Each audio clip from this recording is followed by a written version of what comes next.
All right. Okay. Okay. Good morning to our beloved lecturer. So today, my group and I will be presenting the financial statement analysis of Maxis Berhad. I myself and our team, Norian, Salas, Nadia, and Nurul, will be talking about Maxis today. Next slide, please. So the table of content, it consists of 10 categories, starting off with the executive summary, introduction, company overview, financial data collection, financial analysis, interpretation of analysis, investment analysis and recommendation, conclusion, reference, and appendix. Next slide, please.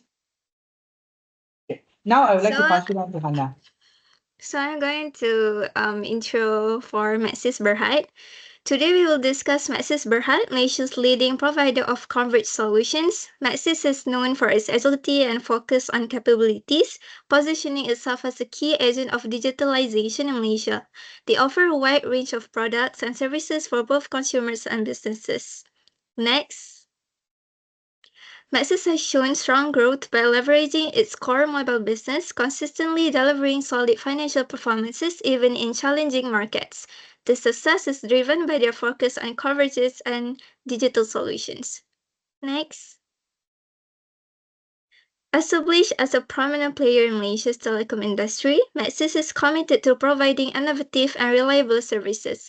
Over the years, they have expanded to include a comprehensive range of connectivity solutions, cementing their leadership in digital transformations. Next. Maxis is a notable player in the Malaysian telecom industry, contributing significantly to the nation's digital transformation. They stand out due to steady financial performance and innovative products, adapting well to shifting market conditions.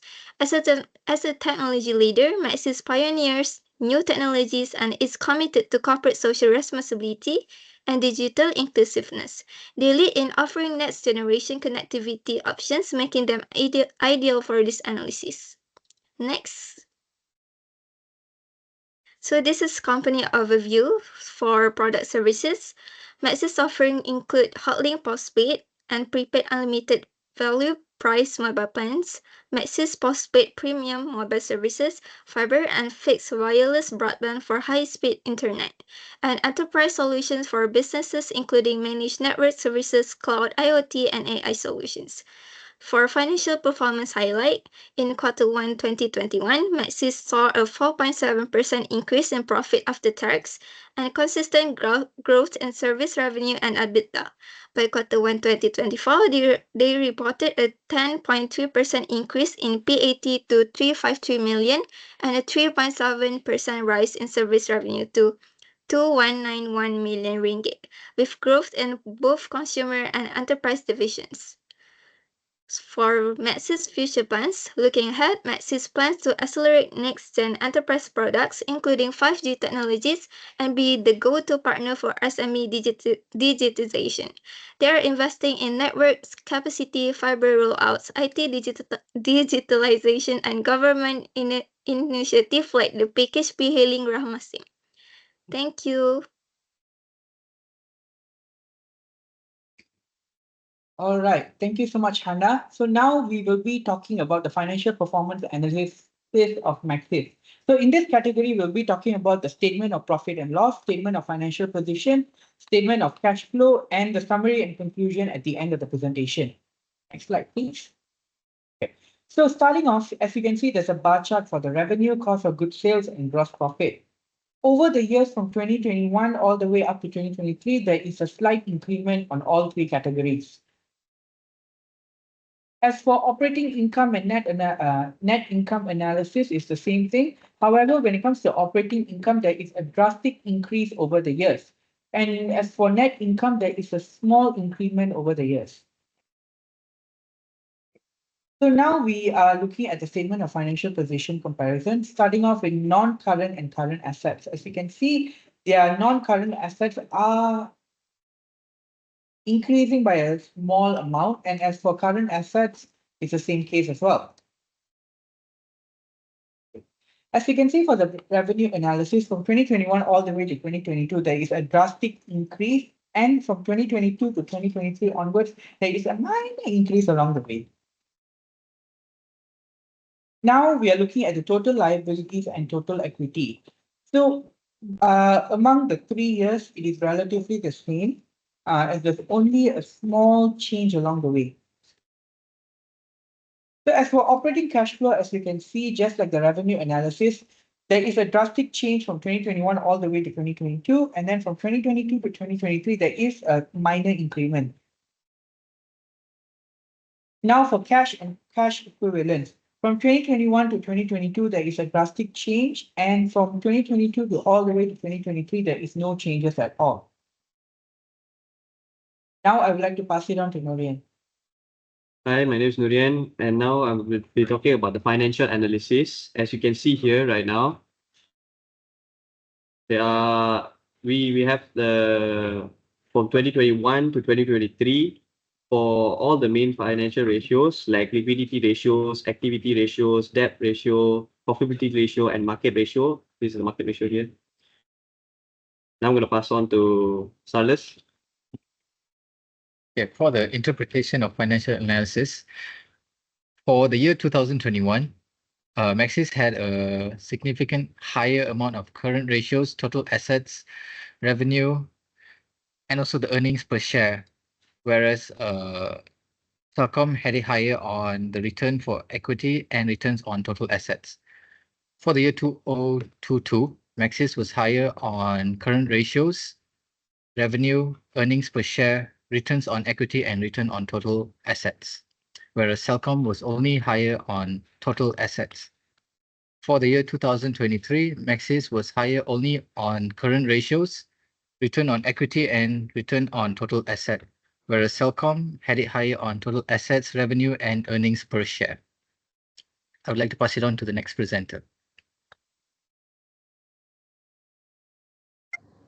Hi everyone, I am Nadia and I will be touching on the investment analysis and recommendations.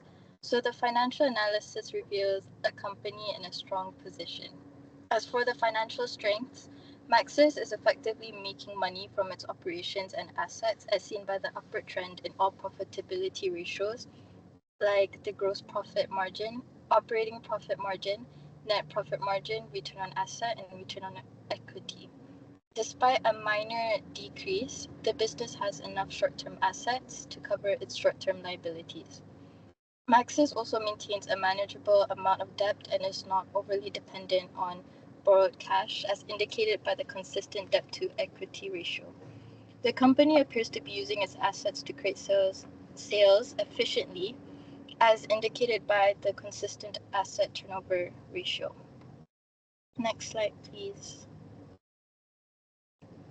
Financial statements primarily focus on performance like past profits, debts, and assets, and they don't directly address a company's future potential, which is crucial for investment decisions.